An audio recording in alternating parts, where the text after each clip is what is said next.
Hi and welcome to my channel, Selena Styles Designs. So in today's channel I'm going to be sharing with you a fun little IKEA hack. So this is the Rast drawer, and this is a great piece for sort of any room that you're after. So kids' bedrooms, living rooms, entryways, they're a great piece. Because they're made of pine wood, you can really customize what you want with them in terms of color, finishes, in terms of detailing on the feet as well. But in this case here, I'm actually going to use two of these Rast drawers and actually make it as a kind of console sideboard for my friend. So my friend lives in an apartment and she's got the modem that kind of is floating around right now. So I'm hoping to remove the first drawer from this one and actually make it an open shelf. That way she can actually put her modem on top of a book stack or something like that, and it's a bit more concealed and hidden from the top surface, which we'll use to display and style pieces on. So come join me today and I'll show you the easy process of how to upcycle and DIY your Rast drawers.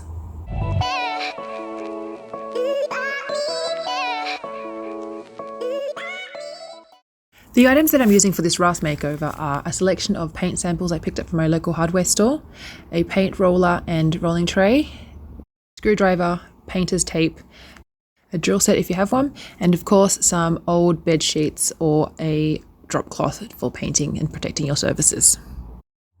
So the first thing I'm going to have to do with this piece here is I've already experimented with trying to remove the front face from the first drawer, and that actually worked quite well. So even though it's a little bit short in terms of the overall width for the full length of this, I'm actually just going to use this because it still will be enough strength and surface area to put the modem on. So I'm actually just going to reuse and recycle this front face. So in terms of this console here, I'm actually just going to have to remove the backing, as when I first made it, I ended up putting it all the way up. In order to get access to the modem and the cord at the back, I'll need to cut this out. So all I'm using is a Phillips screwdriver, and I'll see if I can.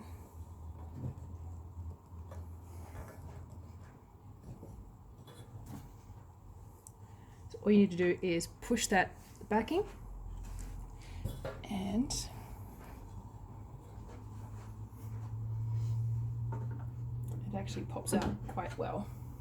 Make sure you do this very gently, as you might possibly flick out the MDF too much and splinter the backing.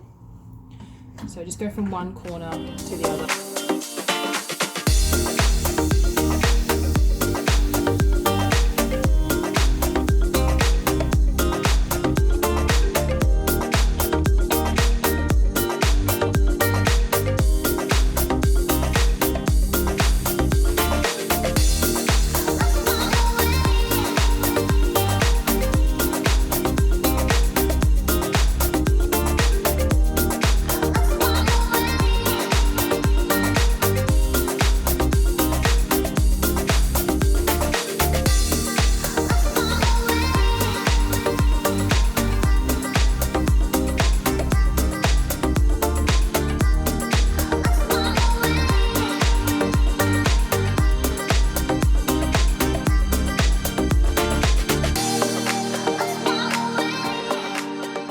While I'm waiting for the filler to dry, I'm just trying to figure out how I'm going to actually make the shelving with the front face of the first drawer. So what I've done is just taken that, and I'm going to then somehow use this as the shelving on the inside.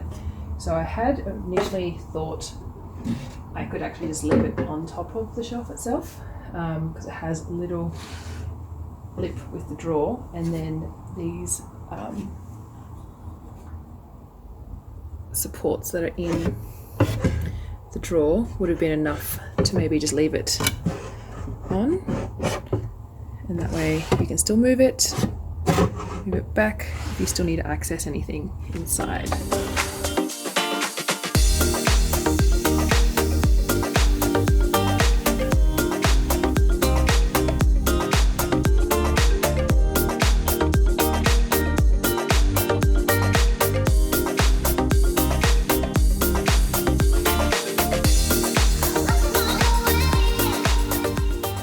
Originally started using these longer nails, as you can see, but because of the narrowness of the pine, I don't want it splintering through just accidentally, because it is a lot longer. So I've actually decided to switch that out and go for something a little bit smaller.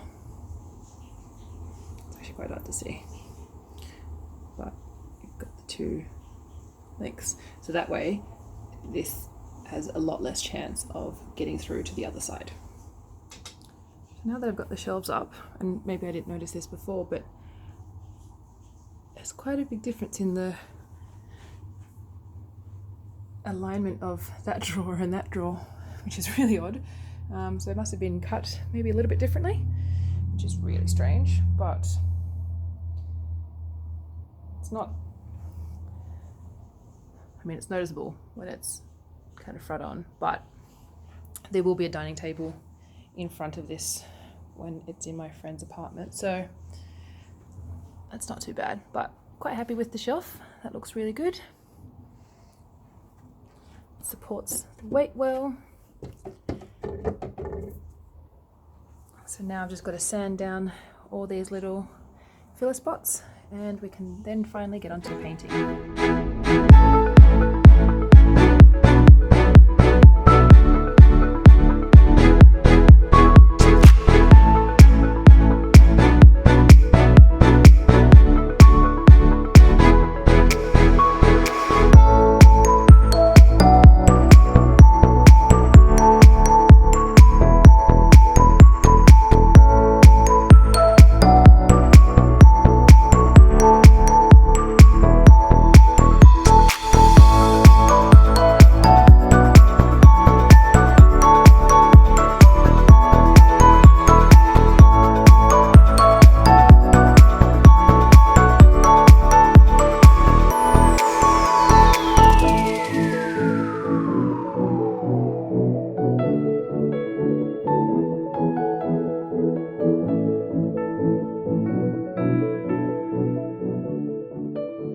Welcome back to day 2 of my IKEA RAST hack.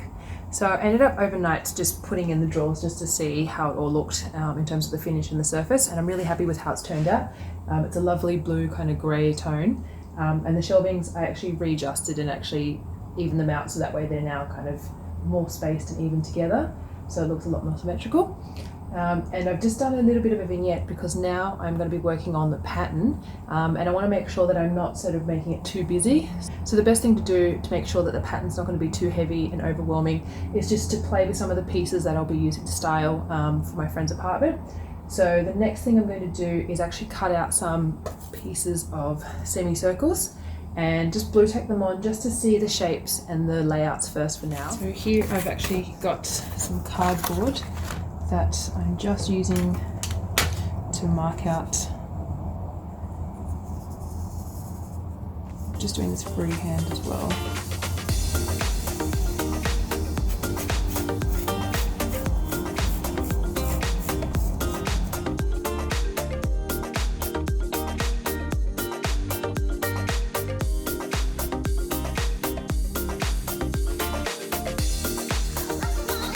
Here I'm just tracing out the semicircles that I cut out previously, and I'm just marking them out lightly with a pencil.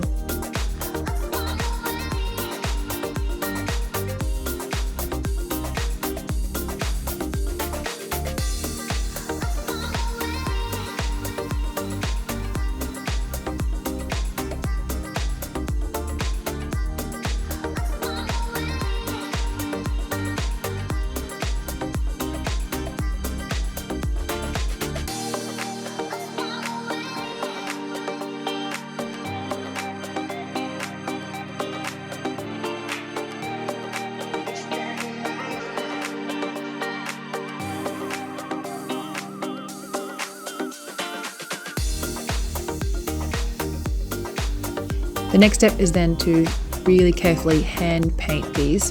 So making sure I'm slowly going through and painting within the lines. And I have to admit, this wasn't an easy task to do. Staying really sharp and clean, especially with circles, I found quite difficult. And so I ended up then trying another process by using the painter's tape method.